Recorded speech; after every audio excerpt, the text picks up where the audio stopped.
Well, hello everybody. Welcome to Eating Peace this week. My name is Grace Bell, in case you haven't met me or just here for the first time. And I occasionally do an Eating Peace process immersion program and look at our compulsions really around anything, especially using the work of Byron Katie. Work with Grace is my website. So here we are looking at stressful beliefs and thoughts, because how our mind is perceiving the world is often, sure was for me, why I'm eating things. And yes, there's physical components of things that are chemical reactions. You eat, high levels of certain processed foods. Of course, the science is all very, very helpful and interesting research.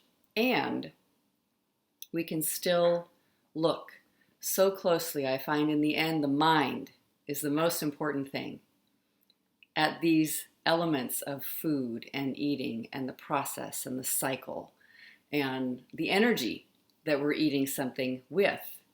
You can eat a piece of something absolutely delicious, full of all those things that maybe you're quote unquote not supposed to be eating. But if you do it with peace and loving kindness and curiosity, let's see if I actually like this. It's amazing what people can discover. And I found that myself. Like, wow, there's some things that I thought I couldn't stop eating that I actually don't even like that much. There's other things that I definitely still really like, but I find the times of eating them are kind of few and far between.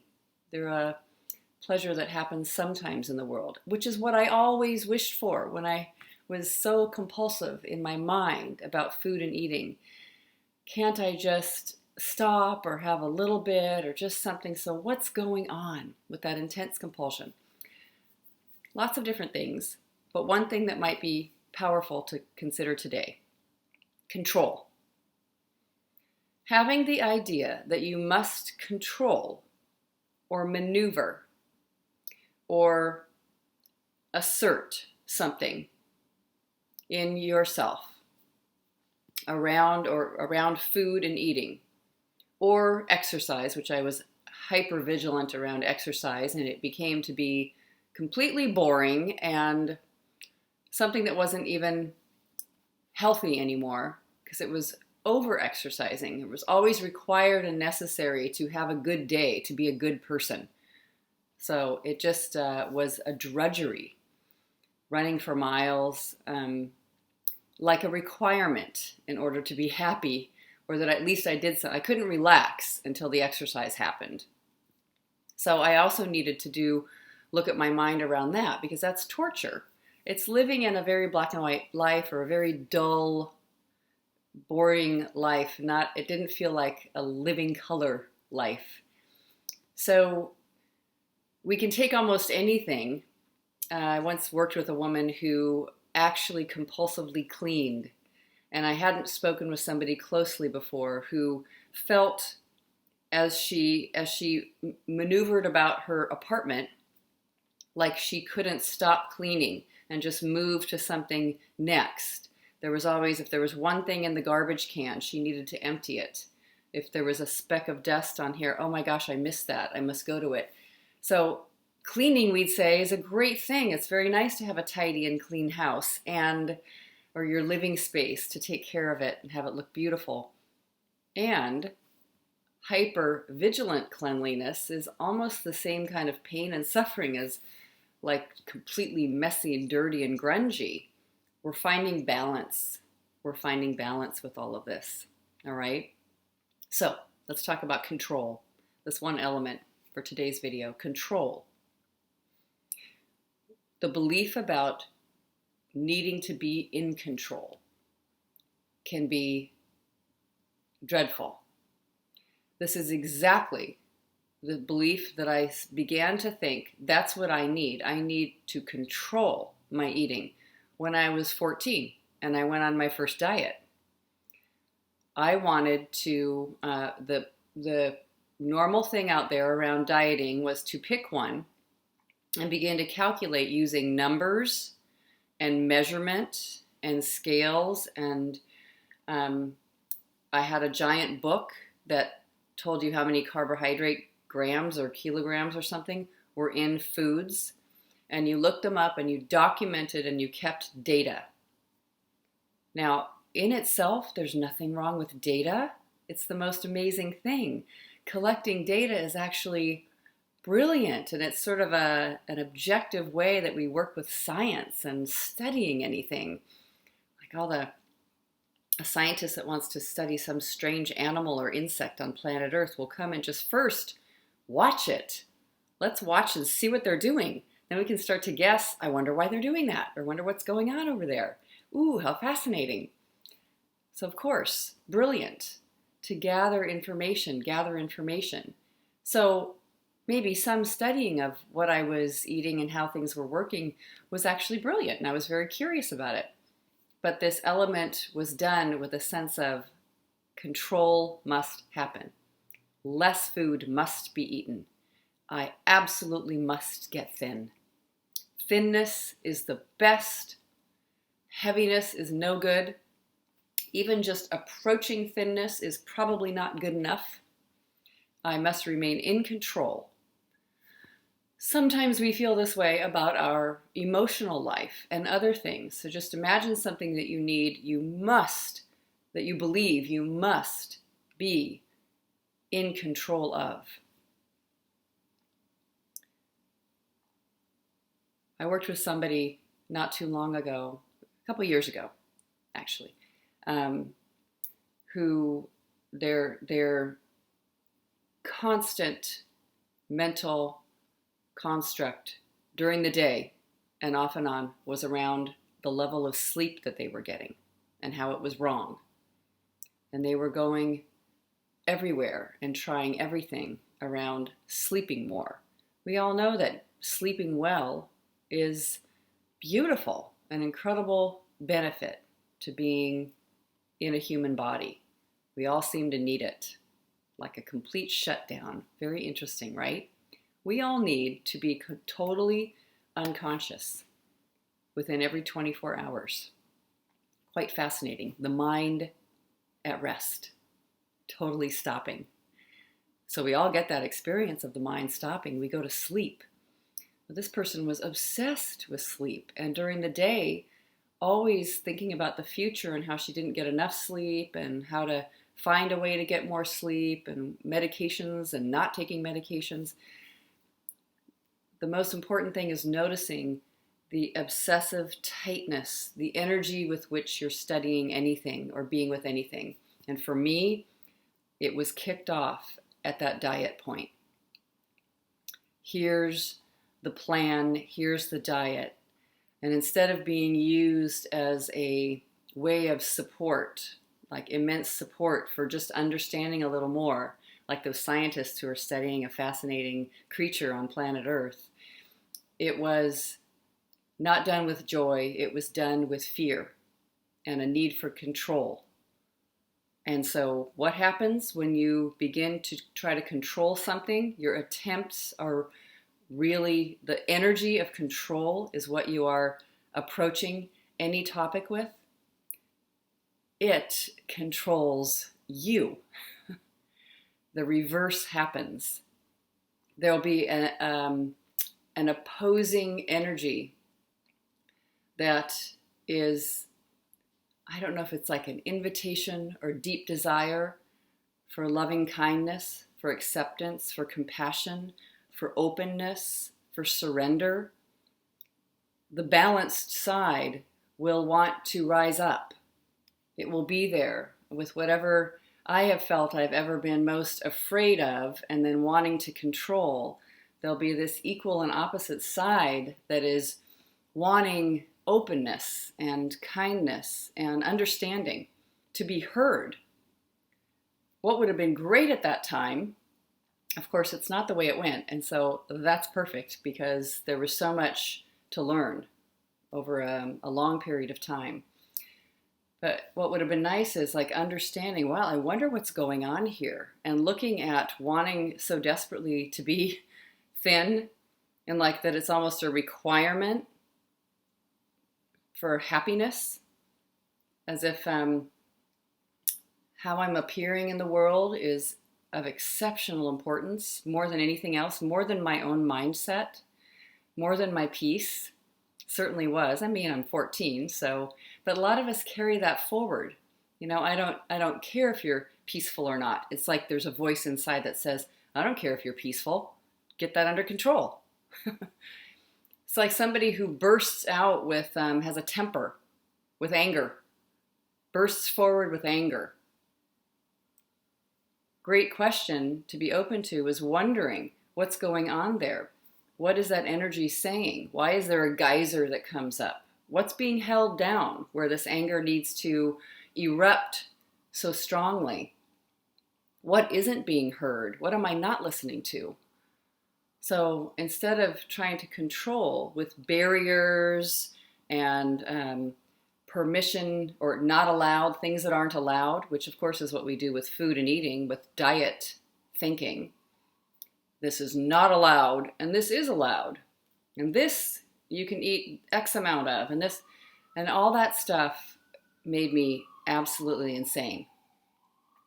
I ultimately knew, I remember having a thought, like fairly young in the whole process of torture around food and eating and compulsive and weights and exercise. I remember thinking, gosh, I was born a full human being. Nothing was missing. I had a brain and a mind and a body and a heart and consciousness that was developing normally. What happened? That I lost this thing that felt natural around food intake. Well, I look at that sort of bits and pieces and points along the way that really suggested there was something wrong, and I therefore needed to control the situation. So I would suggest questioning what you think is wrong. What's wrong? There has to be a sense of peace, just like the way we seem to be hooked up is sleep is required sometime within a 24-hour period for every human body. So rest is required.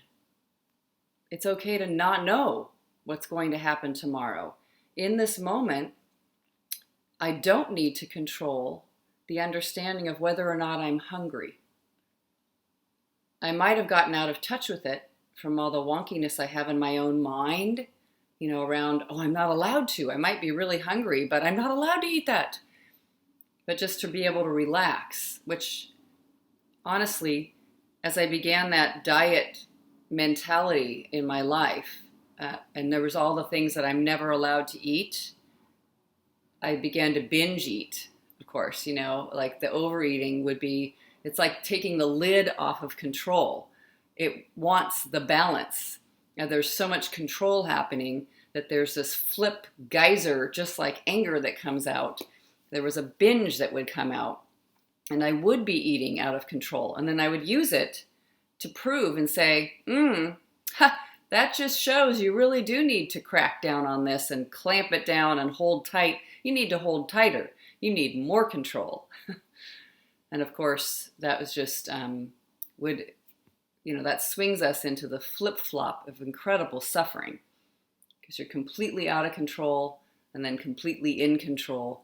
But what's happening? Look at all the other things besides just food and eating that we feel that way about. Often it was my own emotions, my own mind, my own sense of acceptance, my judgment about what I was supposed to look like in my body, how thin I was supposed to be. So just looking at control and having a sense of watching where we believe we need it. This can be questioned. So as you all know, my favorite, the work of Byron Katie, studying the mind, studying stress, questioning our belief system. You can write down everything you think you need to stay in control of. Certain relationships, emotions, food, and just wonder, I need to remain in control of that. I need to be vigilant. What am I afraid of if I'm not? just in the simple way with food and eating, I just thought I wouldn't have that beautiful thin body in the magazines. And it didn't. My body will never look like that tall, lanky string bean body in the magazines. Not the way I saw it. Not the way I saw it. As it's turned out, I have a very normal sized body when I eat truly and deeply whatever I want, and I stop when I'm full, which seems wonderful. It seems like just the most supportive, beautiful thing. There's no control in it.